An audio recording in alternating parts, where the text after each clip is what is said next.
नमस्कार, top 10 news में आपका स्वागत है। मैं हूं राम सकल यादव। आइए दिखाते हैं आपको आज की छोटी बड़ी खबरें। नेहरू हाल आजमगढ़ में स्वर्गीय शरद यादव की तीसरी पुण्यतिथि पर आयोजित श्रद्धांजलि सभा में कांग्रेस पार्टी के राष्ट्रीय प्रवक्ता मोहन प्रकाश ने शरद यादव के संघर्ष और विचारधारा को याद किया।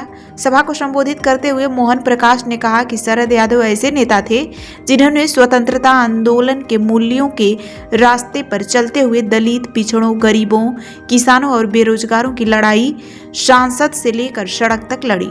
उन्होंने कहा कि शरद यादव ने अपने जीवन में जिन छात्र संघों की स्थापना की, आज शिक्षा के बढ़ते बाजारीकरण को रोकने के लिए उन्हें दोबारा बहाल करने की जरूरत है। यही उनके लिए सच्ची श्रद्धांजलि होगी। मोहन प्रकाश ने कहा कि आजादी के बाद लंबे समय तक देश की राजनीति स्वतंत्रता आंदोलन के मूल्यों पर चली। भले ही दल अलग रहे हों, लेकिन विचारधारा एक ही थी। उन्होंने आरोप लगाया कि आज लोकतंत्र के उन्हीं रास्तों को कमजोर किया जा रहा है जिसके जरिए सत्ता तक पहुंचा गया। उन्होंने कहा कि आज शिक्षा व्यवस्था को जानबूझकर कमजोर किया जा रहा है ताकि आने वाली पीढ़ी सवाल ना पूछ सके।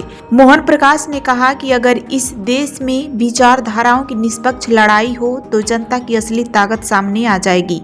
श्रद्धांजलि सभा में विभिन्न राजनीतिक दलों के पदाधिकारी, समाजवादी विचारधारा से जुड़े नेताओं और समाज सेवियों ने शरद यादव के संघर्षों को याद किया। वक्ताओं ने कहा कि शरद यादव दलित, पीड़ित और शोषित वर्ग की सशक्त आवाज थे।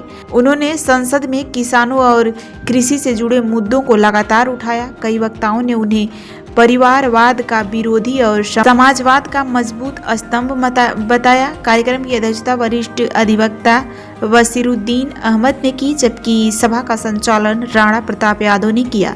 सभा में नेहरू हाल पूरी तरह खचाखच भरा रहा। कार्यक्रम के अंत में संयोजक रामचंद्र यादव ने सभी अतिथियों का आभार व्यक्त करते हुए इस श्रद्धांजलि सभा का उद्देश्य शरद यादव के सामाजिक न्याय और राजनीतिक संघर्षों को नई पीढ़ी तक पहुंचाना है।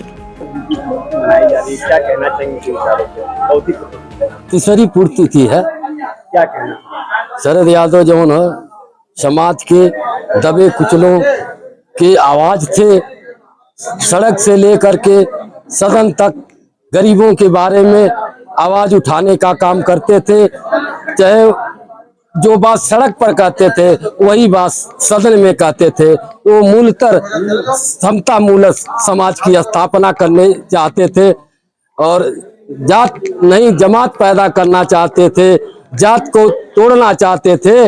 आज के डेट में सारे लोगों ने जाति को अलग अलग कुनबा में बांटने का काम किया। शरद यादव जमात की बात करते थे, शरद यादव गरीबों और मजलूमों की बात करते थे, मिट्टी और गिट्टी तोड़ने वालों की बात करते थे। जो बात सड़क पर कहते थे वही सदन में भी कहते थे। आज कौन कौन लोग आए थे? कौन कौन लोग मुख्य में आए थे? मोहन प्रकाश जी आए थे। देखिए, जो विचार हैं वो भारत के विचार हैं। थॉट ऑफ इंडिया, और उसी को समय समय पर इस देश के जो महात्मा गांधी हों, जवाहरलाल जी हों, चाहे चौधरी चरण सिंह जी हों, डॉक्टर लोहिया हों, जयप्रकाश जी हों या इंदिरा जी हों, ये इन सभी लोगों ने उसी जो स्वतंत्रता आंदोलन के मूल्य थे उन मूल्यों को आगे बढ़ाने का काम किया। आज और शरद यादव जी और हम लोग अपनी युवावस्था में उन रास्तों पर चल रहे थे जो रास्ता इस देश के स्वतंत्रता आंदोलन के मूल्यों ने हमको दिखाया था। विचार पार्टियां अलग हो सकती हैं लेकिन रास्ता वो था। आज उसके विपरीत इस देश को चलाने की कोशिश हो रही है और निर्लज्जता के साथ हो रही है। जिस लोकतंत्र के रास्ते से चल के वो कुर्सत्ता तक आए हैं वो आज उसी सीढ़ी को काट रहे हैं पूरे देश में। जैसे हमारे मित्र ने कहा, आज छात्र संघ क्यों नहीं बन रहा है? क्योंकि आज शिक्षा को ये जब तक बर्बाद नहीं कर लेंगे, क्योंकि शिक्षा में अगर बर्बादी होगी तो आगे आने वाली पीढ़ी भी विश्वगुरु विश्वगुरु विश्वगुरु करती रहेगी। हम एक ही बात कह रहे हैं कि इस देश में विचारधारा की जो लड़ाई है अगर सत्ता पक्ष के लोगों में दम है, सत्ता छोड़ के विचारों की लड़ाई इस बार एक बार देश के अंदर हो जाए, और अगर होगी तब मालूम पड़ेगा। आज सत्ता एक तरफ है, इस देश की जनता एक तरफ है, और आज जनता को अपनी आवाज को कहने का अधिकार नहीं है। जो समाजवाद विचार आप बता रहे हैं, तो ये नहीं लग रहा है कि ये विचार कमजोर पड़ रहे हैं? समाजवाद के विचार नहीं, विचार नहीं कमजोर पड़ रहे हैं। सवाल ये है कि उन कौन से लोग हैं जिसकी वजह से ये कमजोर हो रहा है? भारतीय जनता पार्टी, केंद्रीय सरकार और इनकी सरकारें, और इसीलिए मैं चुनौती दे रहा हूं कि सरकार छोड़िए, आइए विचारों की लड़ाई देश में एक बार हो जाए। विपक्ष क्यों कमजोर है? कमजोर नहीं है। आज आप कह रहे हैं कि आज बोलना भी मुश्किल हो गया है। मतलब डर गए हैं लोग? नहीं, डर नहीं गए हैं, डरे असली आप लोग हैं, क्योंकि आप लोगों तक बात पहुंचाते हैं और आप पहुंचा ही नहीं रहे हैं, तो हम क्या करेंगे। लेकिन देश के हर कोने में आग लगी हुई है, छोटे आंदोलन हो रहे हैं, लेकिन उन आंदोलनों को बड़ा इसलिए नहीं आज देश में लोग समझ रहे हैं, क्योंकि वो जो मीडिया के माध्यम से जो पहुंचता था वो नहीं पहुंच पा रहा है। लेकिन आज एक बिखराव, एक बहुत बड़ा बिखराव नहीं। लोकसभा का चुनाव आया, मैं खुद इंडिया गठबंधन के सीट शेयरिंग में था। देखिए, पूरे देश में एक के सामने एक हुआ, और अगर आज सत्ता छोड़ के और चुनाव में आ जाइए, फिर आप देखिए।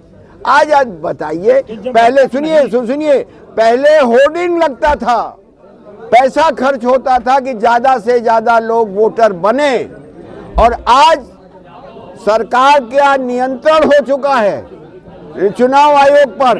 आज जो SIR के नाम पर लोगों का वोट काटने का अभियान चल रहा है। ऐसी संवैधानिक व्यवस्था में कभी ऐसा रहा कि कोई सरकार छोड़ी हो और सरकार छोड़ के चुनाव लड़ी हो?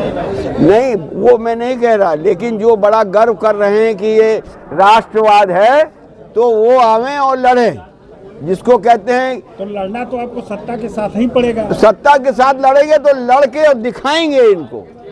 ये ज्यादा दिन नहीं चलता, हर एक की नियति फिक्स होती है, और ये सरकार जाएगी।